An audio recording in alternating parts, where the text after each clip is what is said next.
वो गुरु महाराज जिनके सामने बड़े बड़े संत लगाते हैं अर्जी, वो महासंत जो कहते हैं कि नाम जप से ही सारे दुख दूर हो जाएंगे। क्या हुआ जब महासंत के सामने महापापी आ गया? महाराज जी ने बताया, क्या त्यागने से बन जाओगे महापुरुष। आजकल आप जब भी फोन पर फेसबुक, इंस्टाग्राम या यूट्यूब चलाते होंगे तो एक पीले रंग के वस्त्र पहने हुए, माथे पर पीले रंग का तिलक लगाए हुए एक संत जरूर आपके सामने आते होंगे। यदि आपने इनकी बातों को गौर से सुन लिया तो इस बात की गारंटी है कि आप दोबारा वृंदावन के संत प्रेमानंद महाराज जी की बात जरूर सुनेंगे।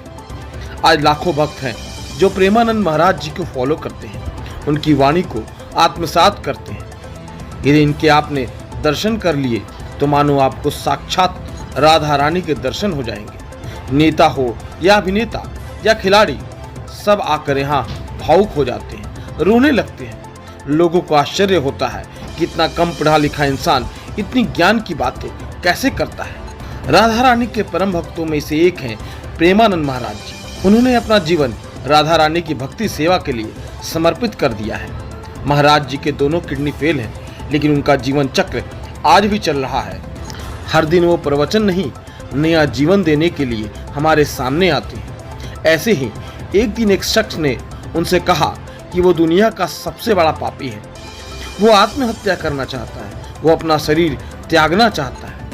इस सवाल पे महाराज जी ने जो जवाब दिया उसे सुनकर आप हैरान हो जाए। इस सवाल पर महासंत प्रेमानंद महाराज जी ने जो जवाब दिया उसे जानकर आप हैरान हो जाएंगे। उन्होंने कहा कि यदि तुमने मेरी बात नहीं मानी तो तुम्हें 2 गुना दंड भोगना पड़ेगा।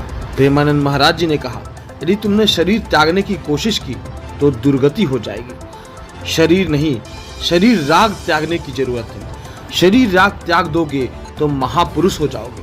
प्रभु का नाम जप करो, उसमें अपार शक्ति है। महासंत प्रेमानंद महाराज जी ने बताया कि जीवन में कितनी भी विपत्ति आ जाए लेकिन हारना नहीं है। इतना बलवान बनना है कि सुख और दुख दोनों ना छू सके। माना जाता है कि भोलेनाथ ने स्वयं प्रेमानंद जी को दर्शन दिए और उसके बाद वो वृंदावन आए। प्रेमानंद महाराज ने वृंदावन आने के बाद महाराज जी श्री चैतन्य महाप्रभु की लीलाएं देखते हुए, प्रेमानंद महाराज ने वृंदावन आने के बाद महाराज श्री चैतन्य महाप्रभु की लीलाएं देखी, रात को रासलीला देखी। इसके बाद उनके जीवन में परिवर्तन आया। उन्होंने संन्यास त्याग कर भक्ति के मार्ग को चुन लिया। महाराज जी ने अपने गुरु की 10 साल तक सेवा की और बड़े से बड़े पापी को भी सत्य की राह पर चलने के लिए मजबूर कर। महाराज प्रेमानंद जी के दर्शन करने के लिए उनके भक्त देश विदेश से वृंदावन आते हैं और उनका बहुत सम्मान भी करते हैं। उन्होंने अपना जीवन राधा रानी की भक्ति सेवा के लिए समर्पित कर दिया है।